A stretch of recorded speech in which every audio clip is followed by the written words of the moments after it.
Hello student, good evening to all of you.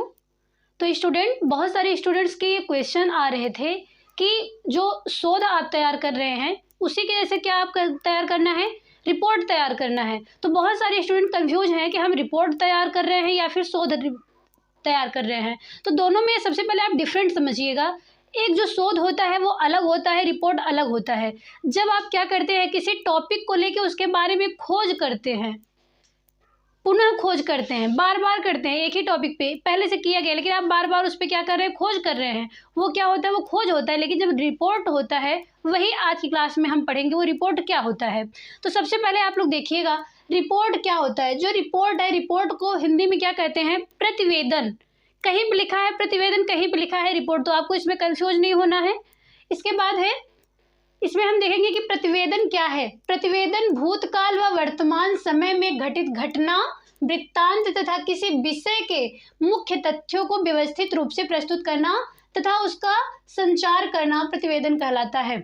यानी कि भूतकाल में जो घटनाएं हुई हैं या फिर कोई वृत्तांत है या फिर वर्तमान समय की कोई बातें हैं, उनको जो हम क्या करते हैं, एक लिखित रूप दे देते हैं और उनका संचार करते हैं, वो क्या कहलाता है, रिपोर्ट कहलाता है। यानी कि आप लोग मान लीजिए एक रिपोर्टर का नाम सुने होंगे आप लोग। वो क्या करता है, जो रिपोर्टर होता है वो ये करता है, कोई घटना हुई है उसको वहां से एकत्रित करता है सारे मैटर को और क्या करता है, उसको संचार कर देता है, यानी कि दूर दूर तक लोगों तक क्या करता है, उसको फैला देता है।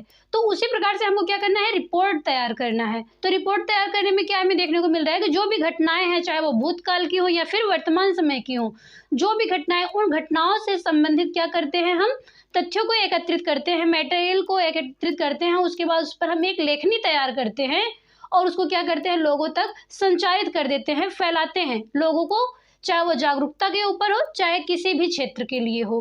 तो आज हम पढ़ेंगे कि जो रिपोर्ट तैयार करना है वो किस विधि से तैयार करें, उसकी प्रक्रियाएं क्या हैं, किस प्रकार से किया जाना चाहिए कि वो हमारा एक अच्छा रिपोर्ट तैयार हो सके।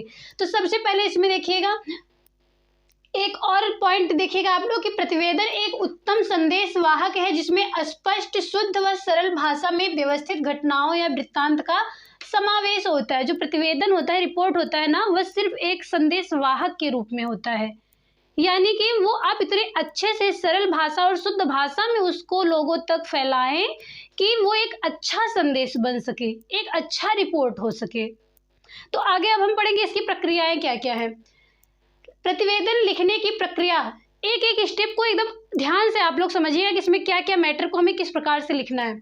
सबसे पहले इसमें हम क्या लिखें, प्रतिवेदन का उद्देश्य। उद्देश्य में क्या लिखना है हमको, मान लीजिए हमारा जो टॉपिक है प्रतिवेदन तैयार करने का, रिपोर्ट तैयार करने का, वो पोषण से संबंधित है।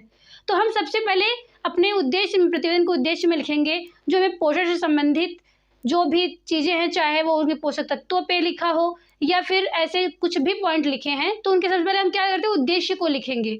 जो भी हमारा टॉपिक है उस टॉपिक को हम किस में लिखते हैं, उद्देश्य में लिखते हैं, यानी कि हमारा प्रतिवेदन करने का क्या उद्देश्य रहा है। इसके बाद प्रतिवेदन का खाका तैयार करना। हम जो प्रतिवेदन तैयार कर रहे हैं ना, उसकी एक रूपरेखा तैयार कर लेते हैं। उस रूपरेखा को तैयार करने के बाद उसी के अकॉर्डिंग हम क्या करते हैं, अपना पूरा ही क्या करते हैं, प्रतिवेदन लिखता जाता है। उसके बाद है, इसमें सबसे पहले पॉइंट देखिए, इसको कई पार्ट में डिवाइड करके लिखा गया है। जो प्रतिवेदन का जो खाका तैयार कर रहे हैं उसमें स्टेप बाय स्टेप आप कैसे लिख रहे हैं। सबसे पहले इसमें आप लिखिएगा शीर्षक। शीर्षक यानी कि जो भी शीर्षक है, आप लोग ये देखिएगा कोई भी लेसन होता है उसका एक लेसन का एक नाम होता है, एकदम मेन हेडिंग होती है।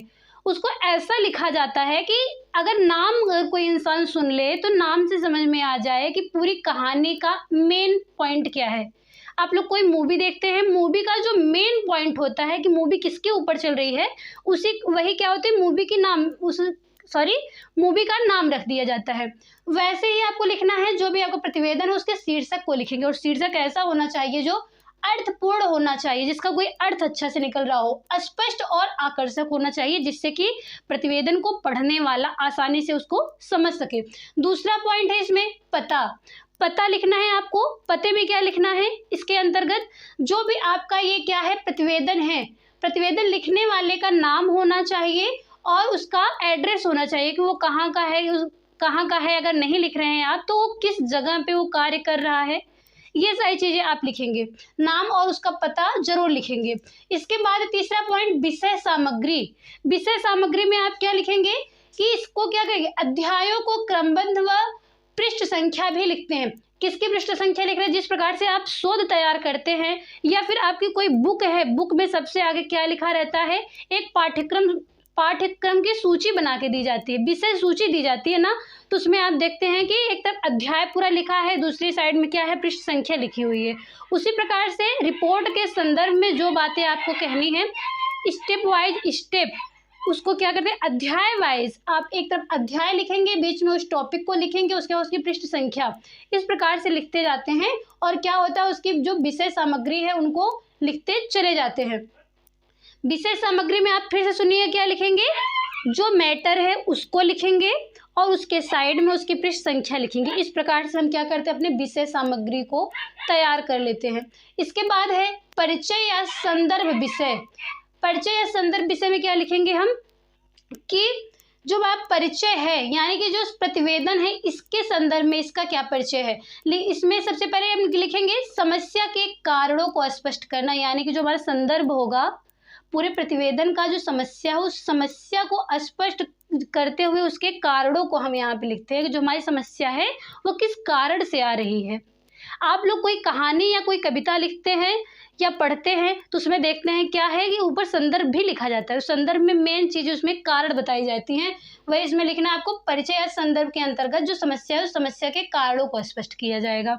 इसके बाद है प्रतिवेदन का मुख्य भाग। जो हमारा रिपोर्ट है उस रिपोर्ट का मुख्य भाग क्या है, सबसे मुख्य भाग जो होता है उसको हम लिखते हैं। जैसे आप कोई व्यंजन है उसको ग्रहण कर रहे हैं, कोई आपके यहाँ कोई भी आ जाता है, कोई व्यक्ति आ जाता है, तो क्या करते हैं आप उसमें सबसे पहले उसकी थाली में अचार नहीं रखते हैं बल्कि चावल, सब्जी, रोटी, जो भी मुख्य व्यंजन जो होता है आप उसको रखते हैं। उसी प्रकार से यहाँ पे क्या करना है, जो भी रिपोर्ट का जो मेन पॉइंट है उसको हम हाईलाइट करके लिखते हैं, प्रतिवेदन के मुख्य भाग को लिखते हैं। तथ्यों से संबंधित आंकड़ों को सारणी या रेखा चित्र आदि द्वारा प्रस्तुत करते हैं, एकदम आकर्षक रूप देते हैं उसको हम, चाहे हम उसके मुख्य भाग को रेखा चित्र के द्वारा दर्शाएं या फिर क्या करें कोई सारणीबद्ध तरीके से दर्शाएं। इस प्रकार से हम क्या करते हैं, अपने प्रतिवेदन के मुख्य भाग को दर्शाते हैं। इसके बाद है छठवें पॉइंट में हम देखेंगे निष्कर्ष या फिर संस्तुतियां। इसमें क्या किया गया है, निष्कर्ष में क्या है, जो भी आपने ये प्रतिवेदन तैयार किया इस प्रतिवेदन के निष्कर्ष को लास्ट में लिखेंगे। जो भी मैंने प्रतिवेदन लिखा उस प्रतिवेदन का निष्कर्ष क्या निकला, उस निष्कर्ष को हम यहाँ पे लिखे प्रतिवेदन का सार यानी कि जो उसका संक्षिप्त पार्ट है, उसका जो मेन कॉन्सेप्ट निकल के आ रहा है उसको हम किस में लिखते हैं, निष्कर्ष या संस्तुतियों में लिखते हैं। लास्ट में है हस्ताक्षर। हस्ताक्षर आप किससे करवाएंगे, क्या आप उसमें खुद से हस्ताक्षर करेंगे, बिल्कुल भी नहीं। जैसे कि किसी संस्था के द्वारा अगर कोई रिपोर्ट तैयार किया जा रहा है तो उसमें जो उस संस्था का जो अध्यक्ष होगा आप उसका सिग्नेचर करवाएंगे, वहाँ पे आप अपना सिग्नेचर खुद से नहीं करेंगे। यानी कि जो आपका प्रतिवेदन है एक जिम्मेदार व्यक्ति के द्वारा आप उस पर सिग्नेचर करवाएं, जिससे अगर कोई भी समस्या आए तो वो व्यक्ति जिम्मेदार हो। क्या जिम्मेदारी बोले कि आपने जो रिपोर्ट तैयार किया है वो गलत नहीं है बल्कि सही है, और अगर कहीं से भी गलतियाँ आ रही हैं तो उसके समाधान के लिए भी वो कौन जिम्मेदार हो, जो उसका जो मुख्य व्यक्ति है, जो जिम्मेदार व्यक्ति है।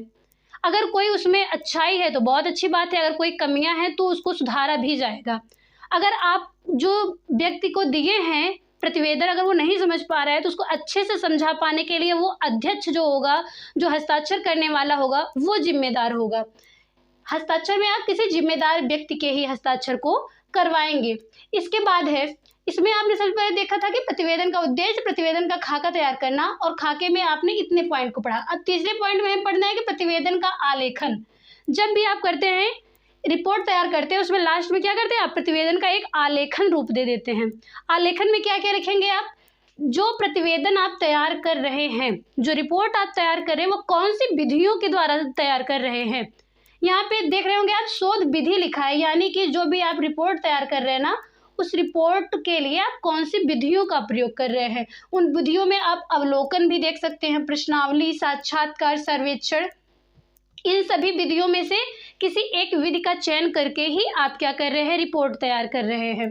उस रिपोर्ट में क्या देखने को मिल रहा है, चाहे वो अवलोकन हो या प्रश्नावली विधि हो, साक्षात्कार हो, सर्वेक्षण हो, इन सभी में से किसी एक विधि का चयन करके आप क्या कर रहे हैं, प्रतिवेदन तैयार कर रहे हैं। इसके बाद हमें देखना है कि इतना तो हमने एक प्रक्रिया को इसके पढ़ लिया कि इस प्रकार से हम अपने प्रतिवेदन को तैयार करेंगे, लेकिन एक अच्छा किस प्रकार से हम प्रतिवेदन तैयार करते हैं उसके लिए कुछ सिद्धांत और नियम बताए गए हैं, जिसमें सबसे पहले देखिएगा अच्छे प्रतिवेदन के क्या सिद्धांत दिए गए हैं। उपयुक्त सूचना, सबसे पहला पॉइंट है उपयुक्त सूचना, यानी कि जो भी हमारी सूचना हो वो उपयुक्त हो, यानी कि प्रयोग में ले आने लायक हो, अनुपयुक्त ना हो, उपयुक्त सूचनाएं दी जाएं। इसके बाद है स्पष्ट व सरल, जो सूचना आप दीजिए वो सरल और स्पष्ट भाषा में दीजिए कि समझने वाले को कोई भी समस्या ना हो। इसके बाद है तुलनात्मक, जो भी हमारा रिपोर्ट है वो तुलनात्मक हो, किसी भी और रिपोर्ट से अगर आप तुलना करें तो उसमें एक तुलना मतलब अलगाव दिखे, ऐसा नहीं कि किसी से आप कॉपी करके लिख लें, कॉपी करके बिल्कुल भी नहीं लिखना है, तुलनात्मक ढंग से लिखना है। इसके बाद है क्रमबद्धता, हमेशा अपने रिपोर्ट में क्या करना है, हमें क्रमबद्धता लेके आनी है। ऐसा नहीं है कि यहाँ पे हमने उद्देश्य लिख दिया, उद्देश्य लिखने के बाद हम लास्ट में तुरंत उसके बाद निष्कर्ष लिख देते हैं, बीच वाले सारे स्टेप कहाँ चले गए। तो इस प्रकार से हमको नहीं लिखना है। जब भी हम अपना रिपोर्ट तैयार करें उसमें एक क्रमबद्धता देखने को मिलनी चाहिए। इसके बाद है मितव्ययिता, मितव्ययिता को किसी भी कार्य में हमेशा आपको ध्यान में रखना है। मितव्ययिता क्या होता है, यानी कि आप जो भी रिपोर्ट तैयार करें कम खर्च में अच्छा रिपोर्ट तैयार कर सके। जो आपका रिपोर्ट होता है ये रिपोर्ट भी कई विधियों के द्वारा प्रस्तुत किया जाता है, कभी आप वो हस्तलिखित कर सकते हैं या फिर मुद्रित पृष्ठों पर आप इसको क्या करते हैं अच्छे से छपवा सकते हैं। जिस प्रकार से आप शोध कार्य को या तो लिखित रूप देते हैं या फिर मुद्रित रूप देते हैं, उसी प्रकार से जो रिपोर्ट होता है उसको भी या तो आप लिखित रूप दें, हस्तलिखित हो या फिर वो मुद्रित पृष्ठों पे हो। तो इसमें क्या हमें ध्यान में रखना है कि मितव्ययिता को भी ध्यान में रख के रिपोर्ट तैयार करना है। इसके बाद है समयबद्धता, आपको अपने समय का भी ध्यान रखना है। ऐसा नहीं है कि आप इस प्रकार से रिपोर्ट तैयार करें आपको समय का ध्यान ही ना हो कि आप कितने टाइम तक का रिपोर्ट तैयार करते चले जा रहे हैं, तो समय की बद्धता को भी ध्यान में रखना है आपको। इसके बाद है विश्वसनीयता, विश्वसनीयता यानी कि जब कोई भी चीज होती है, कोई भी स्टेप अगर हमें फॉलो करना है, जैसे आप लोग क्या करते हैं एग्जाम देते हैं ना, तो उसमें ऑब्जेक्टिव क्वेश्चंस आते हैं, तो ऑब्जेक्टिव क्वेश्चन में क्या देखने को मिलता है, उसमें विश्वसनीयता होती है, एकदम फिक्स होता है इस क्वेश्चन का आंसर यही है। लेकिन वही आज जो थियरी में करते हैं उसमें हर किसी का जो आंसर होता है वो सभी से थोड़ा कुछ ना कुछ अलग होता है, क्योंकि हर कोई अपने अपने लैंग्वेज में उसको डिफाइन करता है। तो इस प्रकार से हमें क्या देखना है कि जो भी हमारी रिपोर्ट हो ना वो एक विश्वसनीय हो, चाहे जितनी बार आप उस पर प्रयोग करें, चाहे जितनी बार आप उसको कई किताबों से सर्च करें, कोई भी चीज़ करें, लेकिन आपको जो रिपोर्ट हो एकदम करेक्ट आना चाहिए। जिस भी पॉइंट पे, जिस भी टॉपिक पे आप रिपोर्ट तैयार करें, कितनी बार भी उसकी जांच की जाए, लेकिन वो क्या हो, हमेशा एक विश्वसनीय रिपोर्ट ही तैयार मिलना चाहिए हमको। आगे हमें देखना है कि जो हमारा रिपोर्ट है ना ही अधिक विस्तृत होना चाहिए और ना ही अधिक संक्षिप्त होना चाहिए। इस बात को आपको सबसे ज़्यादा ध्यान रखना है। तो अच्छे प्रतिवेदन को जो सिद्धांत है उसमें आपने क्या देखा, समय, जो उपयुक्तता, सूचना की उपयुक्तता देखने को मिल रही है, स्पष्ट व सरल भाषा, तुलनात्मक, क्रमबद्धता, मितव्ययिता, समयबद्धता, विश्वसनीयता, और ना ही ये क्या हो बहुत अधिक संक्षिप्त हो और ना ही बहुत अधिक विस्तृत हो। आगे हमें देखना है कि जो भी हमने ये रिपोर्ट को तैयार किया, इस रिपोर्ट को तैयार कर रहे हैं अगर हम, तो आपको ये भी पता होना चाहिए कि एक रिपोर्ट तैयार करने का मुख्य उद्देश्य क्या होता है। जो रिपोर्ट को तैयार करने का मुख्य उद्देश्य होता है, क्यों हम रिपोर्ट तैयार कर रहे हैं, तो इसमें देखिएगा सबसे पहले ज्ञान का प्रलेख प्रस्तुत करना। आपने इसके डिफिनेशन में ही पढ़ लिया था कि क्या करना है, किसी घटना या वृत्तांत को क्या करना है, एक व्यवस्थित रूप देके आपको उसको संचार के रूप में फैलाना है। तो यहाँ पे क्या है, ज्ञान का प्रलेख, आपके पास जो ज्ञान है ना उस टॉपिक के बारे में, उस पर आप एक सुंदर सा लेख प्रस्तुत कर सके, उसको एक लिखित रूप दे सके। इसको क्या कहा जा रहा है, प्रतिवेदन। तो रिपोर्ट जो तैयार कर रहे हैं, रिपोर्ट या प्रतिवेदन, प्रतिवेदन को अगर आप प्रस्तुत करें तो उसका मेन उद्देश्य क्या होता है कि ज्ञान जो भी है आपका इस रिपोर्ट के, इस टॉपिक के बारे में, उसको एक लिखित रूप में आप प्रस्तुत कर सकें।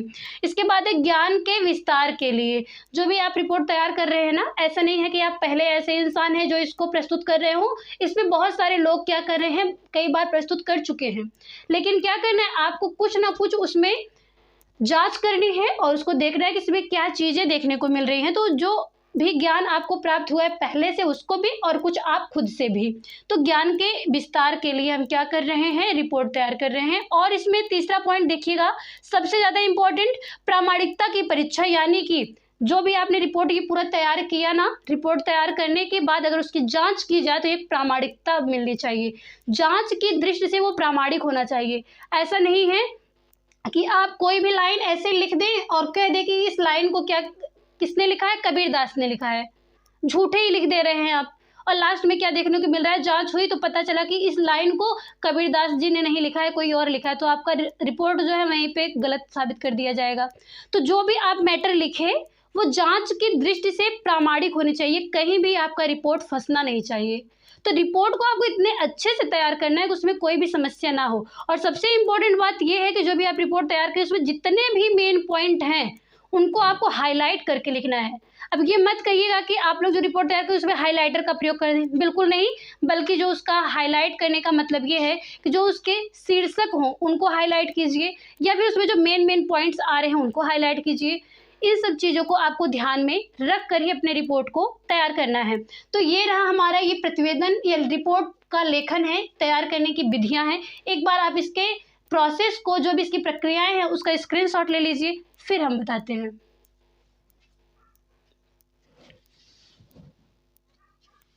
तो आज की क्लास में आपने देखा कि एक रिपोर्ट हम किस प्रकार से तैयार कर रहे हैं।